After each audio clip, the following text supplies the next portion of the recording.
This is Lab 8, and Lab 8 takes you through what we call an independent samples t-test. So in Lab 7, we looked at a t-test where we compare a sample mean to a known population mean.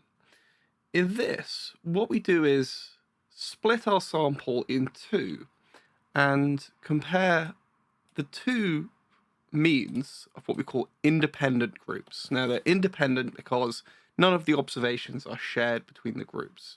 And we try and determine whether they are statistically different. Now, the reason why we would do this is because these groups could be all sorts of categories that we're interested in the effect of. And this is particularly relevant in experimental conditions. So we could think about these two groups as, for example, a control group and a treatment group. So we do one thing with one group, one thing with another, and we test whether they differ on some outcome. And we also see this in all sorts of sort of other data as well. So, and that's what we're going to look at here. Now we're going to use rather the Pirate data again from last time. So I've just loaded that up already here, and you can see also in this script we've got one additional package, and that's just going to allow us to do some post hoc testing of some of the assumptions behind this test, because this test does include one or two assumptions about our data that the single sample tests don't. Now, we can do this test one-tailed or two-tailed, but in this example, we're going to do it two-tailed. So what we're going to do first is we're going to compare whether pirates who own a parrot have a statistically different number of treasure chests from those who don't. So our theory here would be, I suppose, parrots help you find treasure chests. So maybe there's a greater number of treasure chests if you own a parrot. So firstly, we always have to start then with our specifying our H0, our null, and our HA, our alternative. So in this case, our H0 is going to be pirates who have a parrot, have the who have a parrot have the same number of chests as those who don't. So we're assuming here then with this test that there is no effect. Our HA then is going to be pirates who have a parrot have a different number of chests. So it could be more, could be less. And even if our expectation is more, we might still do a two-tailed test here. Now, in this example then, what we're going to do is we're going to take this t-chests. So this is just a numeric variable for the number of t-chests. Now, parrots is also a numeric variable here, but you can see quite a lot of these have 0 or some higher number. And we're just interested in the difference between having them and not having them. So what we're going to do is we're going to have, here's a condition where parrots are greater than 0 and parrots are equal to 0. So these little square brackets, this is called subsetting. We've looked at that in some of the labs in the first term. But the point here is that we're going to calculate exactly the same things as we did with our single sample t-chest. Single sample t-chest? Our single sample t-test.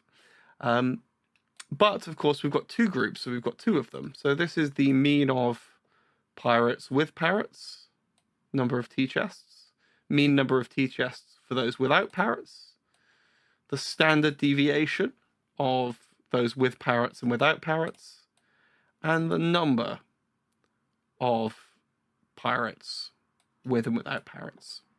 So before we just had a mean, a standard deviation, and an n. This time we have two means, two n's, and two standard deviations. So we're starting off with the same numbers, but we've got one for each part of our sample, split by whether they have a parent or not. Now the trick here is to get a single p-value, we need to turn these two values for mean, standard deviation, n into a single p-value. And we do this by pooling the standard deviation to get a single standard error. So our standard error formula this time is we have a standard error for with a parrot and without a parrot. So this is the standard deviation squared divided by the n. We do that twice for both groups. And then we just add these two together and take the square root of both groups. And that gives us a total standard error for both samples. If I run all of that properly, we can see there's a total standard error, 4.04. The rest of the calculation then becomes pretty similar to a one sample t-test. So whereas before we subtracted the mean in our sample from our population mean, so this was 10 tattoos or 5 units of grog, here we just subtract the mean of one group from the other group and divide it by that total standard error. So we've got the difference between the means divided by the total standard error. And that gives us our t-value. So this is our test statistic. The degrees of freedom is also a pretty similar calculation. So we sum the n of both groups. And because there are two groups, we subtract 2 instead of 1. So that would give us a degrees of freedom of 198. So just 2 lower than our total number of observations, 200. And this is a two-tailed test. So it's 1 minus pt, the absolute value of t, with these degrees of freedom, 198, multiplied by 2. And that gives us our single p-value. Now, in this case, that p-value is 0.86. So we could have specified a p-value of an alpha, rather, or an error of less than 0.05 or 0.01. But this is clearly much higher than this value. So in this case, there is no significant difference between those with a parrot and those without.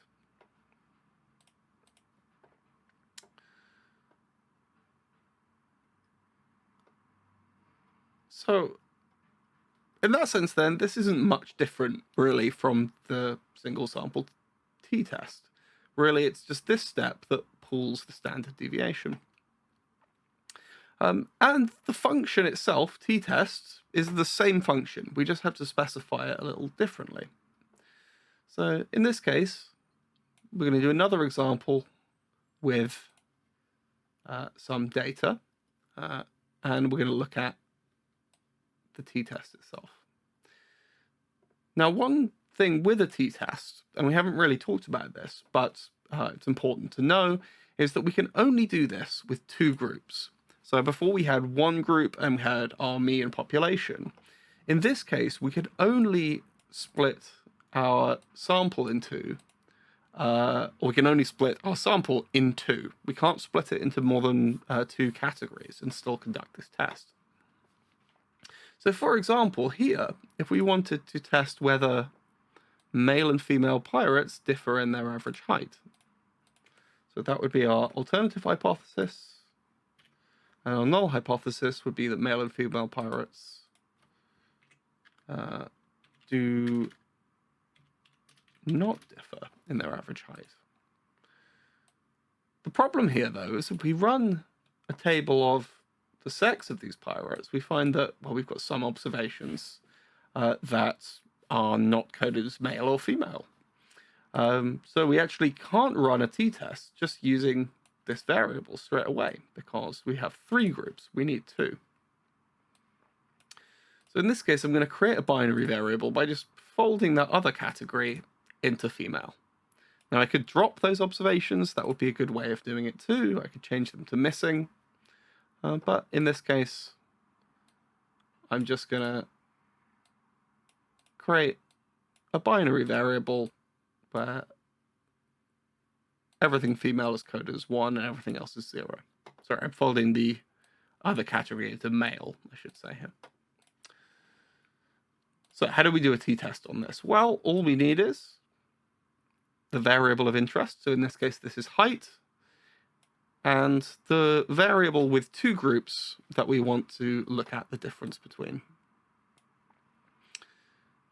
In this example, we're also using the ability to specify which data we want to use. And this allows us to just use the variable names. And here we've also got var equal specified as true. Now we'll come back to why that is in a little bit. But let's look at the outcome of the test. So here we've got height by sex binary. We've got our t-value, degrees of freedom, and our p-value. Now our p-value here is very low.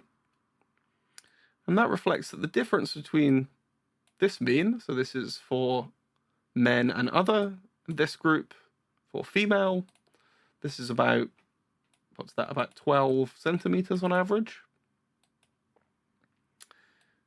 And our confidence interval says that, well, actually more than 12, sorry, this is, yeah. So our confidence interval for this is that this difference with 95% confidence is between 9.39 and 14.81. So, in other words, this difference could be as little as 9. So, on average, between these two groups, it's about 12. Could be as little as 9, but it could be as high as 14.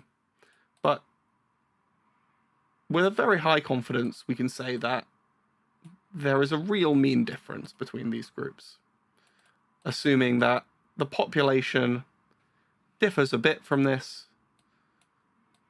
The difference could be as little as this or as much as this, but still our p-value reflects that we reject our null hypothesis, which is that male and female pirates do not differ in their height.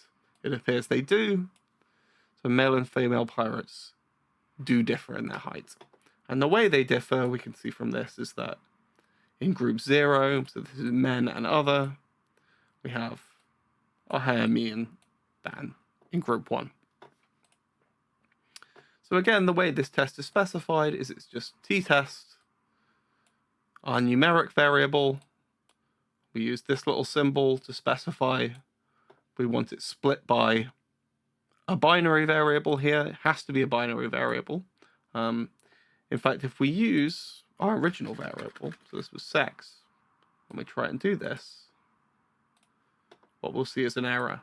It's telling us that our grouping factor must have exactly 2 levels. Sex didn't, so we created a new one, sex as a binary.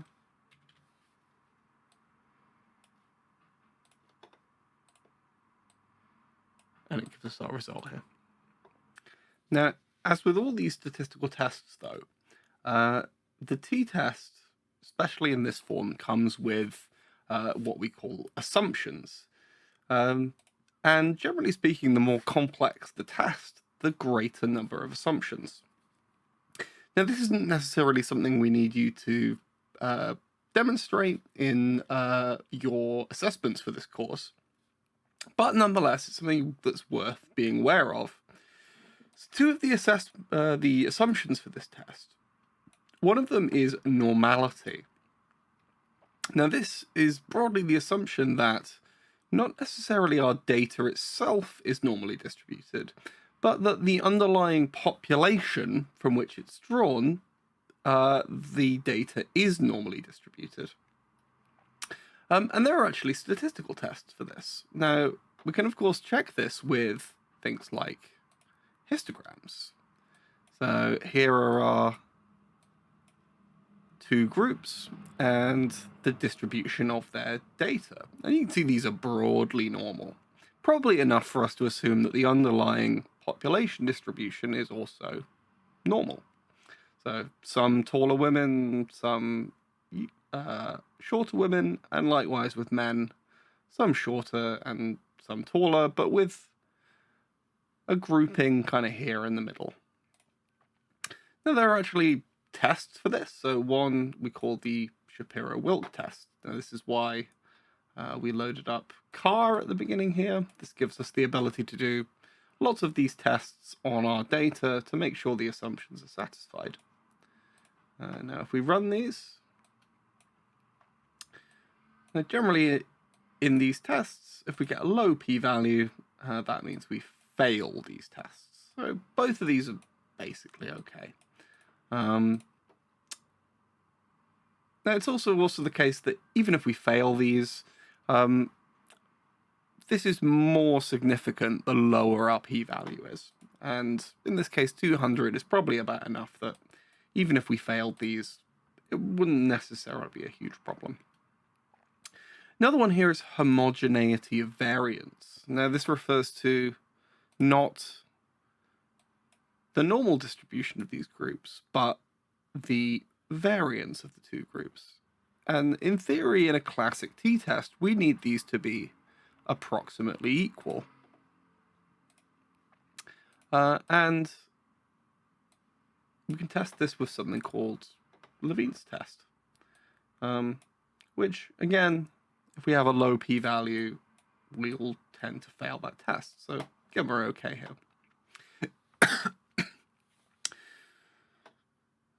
Now, this is why, and I said I would come back to this, we have this variance equals specified as true here. So in the classic t-test, we do assume that variances are equal, and it matches these calculations we do here. What you'll find with most tests, though, is that there are versions of them that don't assume this. So if we set variance equal to false here, and in fact this is the default, so if we delete this altogether, then the test will run the same way. What we run is something slightly different called Welch's t-test. And this doesn't assume equal variances. Now, the way this works is just by adjusting some of the calculations. It'll tend to deliver somewhat higher p-values.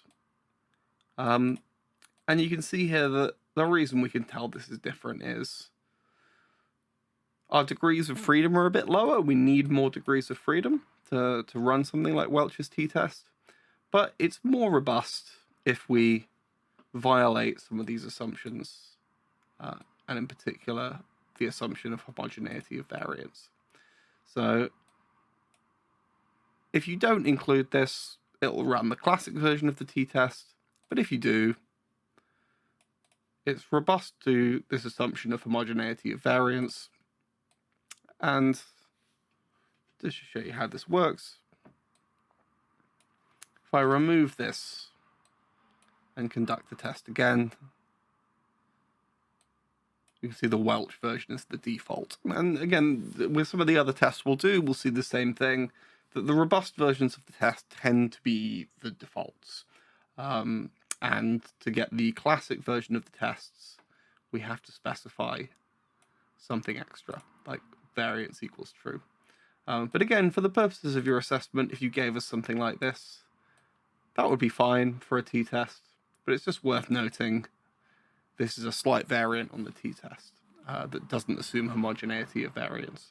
The general point here being that all of these tests, even when they work in the sense that they don't throw up an error, all of the numbers that they give you are based on assumptions about the theories of probability, and that it's worth thinking about when you get these outcomes, that the p-value is determined by what calculation you decided to do. So it's not always going to be a robust indication of something if we are violating our assumptions. And we do always need to, and again, we'll go over this in later labs, realize that the test we pick and the way in which we conduct it is relevant to whether we can trust things like a p-value to really reject an null hypothesis. So next time I'm going to look at chi-squared tests, which will allow us to use multiple groups and categories, and we will see how some of these same ideas play out in the context of a different test.